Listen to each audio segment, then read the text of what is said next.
did go racing with the Sports Car Club of America, and subsequently got the idea in my head that since we lived an hour and a half away from Daytona, I ought to get a car and go compete in the Daytona 13-hour race, which was the first of its kind that year, 1964.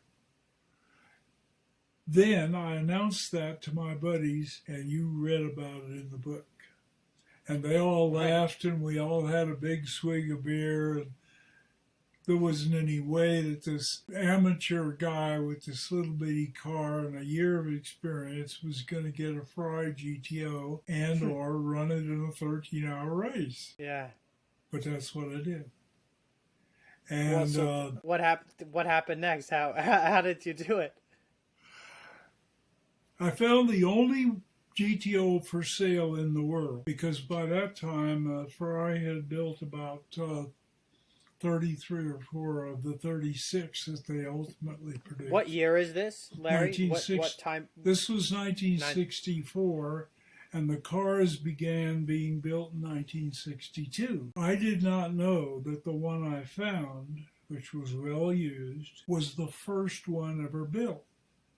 Oh. And so and the guy in New York named Bob Grossman and I reached a price on this thing of $10K, and I flew up to New York and paid him. We went into the garage, and there's no car. And by the way, he gave me a handwritten receipt, which is the only paperwork I really ever had on that car. And he said, "Your mechanic from Long Island has come over here and taken the car." So I assumed that everything was fine. Thank you very much. He took my check. I got in the rental car and went over to Long Island to see my first glimpse of this thing. And there's a picture of it in the book up on jack stands in the corner of the shop with all the guts out lying on the floor. And of course, I almost fainted. Maybe I did faint. And that was the beginning of